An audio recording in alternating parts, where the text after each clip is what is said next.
Let's proceed with the infections. Thank you so much, Dr. Kanka. This is, in my opinion, really something new, these kind of resorbable beads, because they eliminate the danger of creating seromas. Thank you so much. Distinguished panel, I'd like to start with you now, our panel discussion, which is based on those rules. 3 sentences for answer. No answer begins with basically, only answer when you are asked. No negative comments about X-rays, and never, and that's mostly important, opposite the moderator. The panel discussion will be based on the ICM 2025, which was organized by Jay Parvizi and me in May in Istanbul, where we collected 1,300 delegates, experts from 130 countries, and discussed about 600 yet unanswered questions regarding PJI. Simple, so all my questions are based on the ICM. Very simple questions, daily questions. So, Dr. Kanka, if you have a patient for primary TKA, he got an injection, how long do you wait until you operate him? 3 weeks, 1 month, 3 months, 6 months, 1 year? Typically, you would do it in 1 month or less. 1 month. Arun? 3 months. Ideally 6 months, but 3 months is for practical purposes. Ashok? 3 months. 3 months. Is it a steroid injection? Very good. The answer, we had this question during the ICM. There is an increased risk of PJI when intra-articular injection is performed within 3 months of primary hip. So think about it. This is your cutoff, 3 months. But what about arthroscopy? Does an arthroscopy increase the risk prior to TKA? So we start with Dr. Gupta. Yes, there was a studies, sometime there is a draining portals after the arthroscopic debridement or any major surgery. So there are risks. So you have to wait. The increases ipsilateral arthroscopy is an increased risk, 6 months. Ashok. Ideally 6 months, but 3 months will do. I think 6 months is a safer period. Dr. Kanka. 6 months. Yeah, it's quite unclear which is the best time to wait, duration for waiting. It's something between 3 and 6 months. The literature is quite inconclusive, but arthroscopy prior to TKA definitely increase the risk. Interestingly, in the hips, at least due to the literature, there's no increased risk if you do arthroscopy for the hips. Typical patient after an osteotomy. The question is, does existing hardware increase the risk of PJI? Yes, no, and if yes, do you do it in 2 stages? Ashok? I do. I would take out the hardware, get my cultures, make sure everything is all right, get a negative culture, and then do it. Dr. Kanka? If the patient's culture is very clear, and if the pathogen or bug is easy to treat, you could consider a 1 stage or 1.5 stage. Otherwise, the safer option is 2 stage. You mentioned culture. That means you aspirate the joint before. Arun, are you aspirating hips, knees like this? Yes, I would aspirate the knee. However, you cannot aspirate the screw holes. You cannot aspirate the surface of the plate. You don't know whether there's a bug harbored there, there's a biofilm there. So I think it's more prudent, irrespective of what the literature says, to do it in 2 stages. Especially in our country, where sometimes these surgeries may be done in suboptimal theater conditions. We are not sure if there's some infection introduced at the time of the surgery. Dr. Manya? So serum markers and aspirate, if negative, then 1 stage, otherwise 2 stage. Okay. So does anybody of you is dependent on the amount of material? I mean, if you just have 2 cramps there, is the difference to a plate, Ashok? Yes, that would make a difference to me. If it was just a one of these anchors for an ACL, for instance, and there's nothing else there, I'd be happy doing a 1 stage, provided I get my negative cultures intraoperatively. Interestingly, the literature indicates that although the infection rate and conversion TJI is higher than primary, there's no significant difference between them. However, but due to the heterogeneity of data, this observation is not definitive. So I think it's a great solution to do it in a 2-stage. Personally, I'm depending it on the amount of material. Thorsten, sorry, do I have your permission, sir, to ask a question? What? Do I have your permission to make a point? Yeah, thank you. Very, very common question. It's always discussable. Do you use antibiotic-loaded bone cement in primary TKA? Dr. Kanka. You would use it if it's if the strength of the fixation is guaranteed. Otherwise, you wouldn't. Who is not using it? So everybody uses it. This is a very interesting still topic, and you see here the level of agreement, 75% during the consensus meeting, is not very high. There's no really evidence behind it, high-level evidence that we have to use antibiotic-loaded bone cement as primaries. These are only level 1s.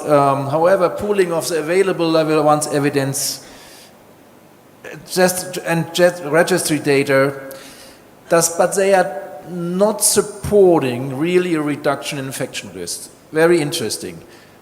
Totally other question is revision, of course. In revision, we should use it. In primaries, it's up to you.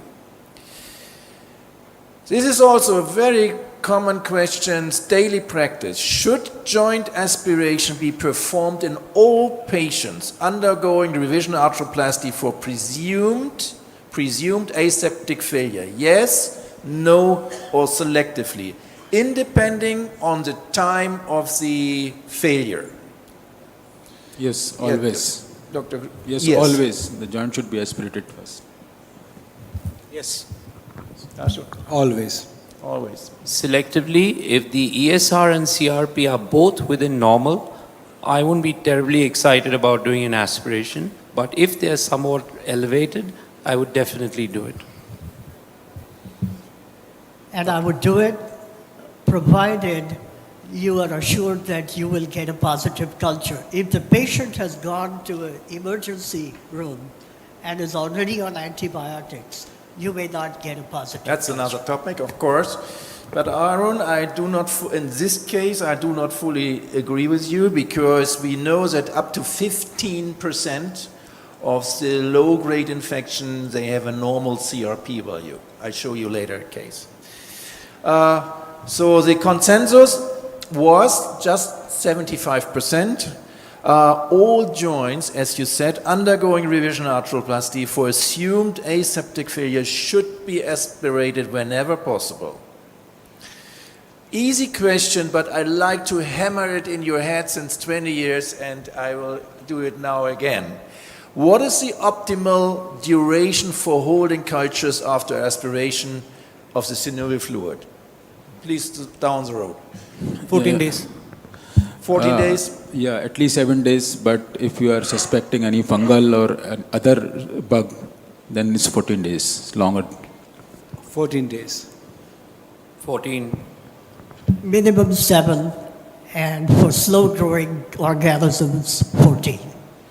Yeah, you never know before if it is a slow-growing one or not. So 14 days is correct. The data, and with a high agreement, and the data showed that you should, or we recommend holding of cultures for a duration of 14 days. Please stay with it in patients with an established diagnosis. I will show you a case. 86-year-old lady. I have chosen this case because it's very similar to your cases here in India. Increase in valgus deformity over the last years. She got this uni 1992. She came to us in 2012, so 20 years. Conservative treatment of a lower leg fracture 1963. Some kind of hypertension, renal failure, and thrombosis. So, first of all, my first question is, if this patient, Arun, is coming to you, what do you recommend her? She's not able to walk anymore, immobilized. I think when I see somebody with chronic renal failure, my first concern is doing an arthroplasty in them has a very high risk of infection. So I would first talk to the nephrologist and see whether there is anything that can be done to mitigate that risk. If I can get away without operating on this patient and tell them to have a conservative treatment, whatever it is, it may be safer, because we've seen a lot of renal failures having infections post-op. Having said that, if she understands the risk of surgery, then you would need to get her standard lab reports, check her ESR, CRP. Why has this presented so many years later? Do you have any serial x-rays that you can look at and see whether... Unfortunately not. Okay. So I would get the labs done. I would even think of aspirating this knee, as you said, if you're going to plan a revision, and then go ahead and do a straightforward total knee replacement here. But with the risk of post-op infection. Okay, so is there anybody who won't revise her? I mean, she gave me a lot of pressure, and the relatives as well. She wants to walk anymore, and is someone who would not revise her? No. So our diagnostic algorithm, which serum parameters you want to know, do you aspirate, and which synovial parameters do you want to see, Dr. Gupta? Cell counts, polymorphonucleoside, maybe a PCR if it is doubt, or some biopharc kind of. Okay. Serum, in the serum, Dr. Kanka? You would do an EGFR to determine renal status. No, yeah, okay. And regarding the infection parameters? You would look at ESR and CRP. Okay. By the way, we are not looking since 25 years for the ESR. It's waste of time, it's useless if you have a CRP. So it's not really needed. Everybody would aspirate this patient? Okay. So preoperative aspiration was Staph aureus, cell count after 20 years, cell count, no material. It's hard to get out if you have a uni, enough fluid, to be honest. Leukocyte esterase negative, it's questionable, alpha defensine, no material. So due to this very not very nice result, we repeated the aspiration. There we found coagulase negative staphylococcus in the PCR. If we have a questionable result, we go for PCR. leukocyte negative, cell count 213, polymorph nuclear granules are 15, CRP 79. So what do you think about those results, Ashok? Clearly, she's immune compromised, and that might account for the low cell count. But having said that, with a positive staph culture, I think clearly this is an infected situation, and clearly needs to be revised. This would be one case. Do we have sensitivity on these, on the culture? Yeah, we had from the staph aureus, yeah. but not from the PCR, of course. Yeah.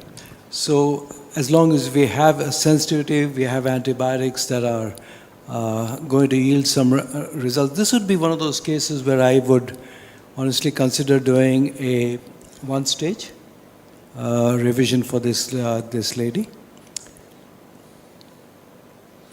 This is exactly my next question. Who would go for the one stage? Ashok, who would go for the two stage? Who would go for the so-called 1.5 stage? Beside of the fact that 1.5 stage, in my opinion, doesn't exist. Either it's a one stage or prolonged two stage.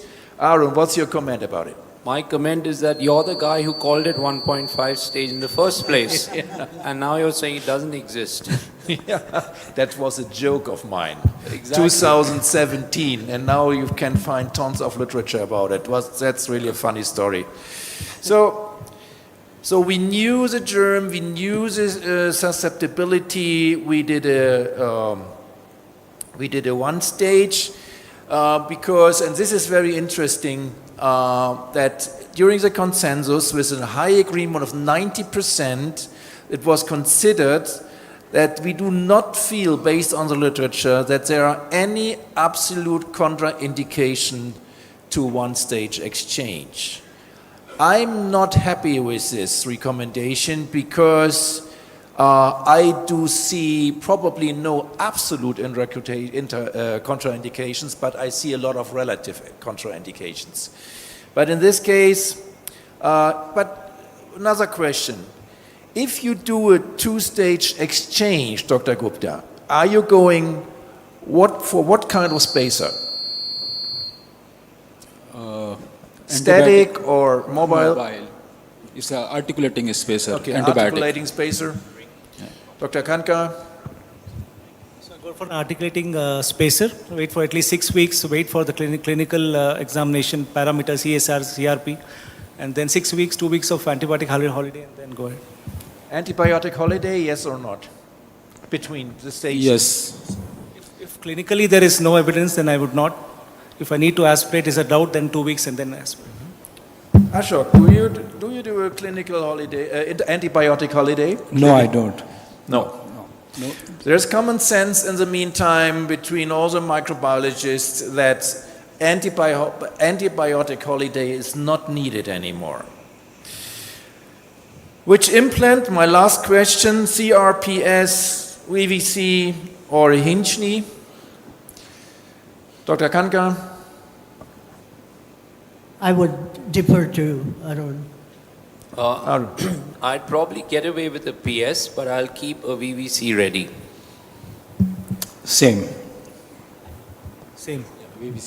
Yeah, I agree with you, VVC. There are not so many regarding the valgus varus stability, so many differences between VVC and hinge. Due to our philosophies, I implanted a hinge and yeah. So, and here you see the antibiotics. Thank you very much. And now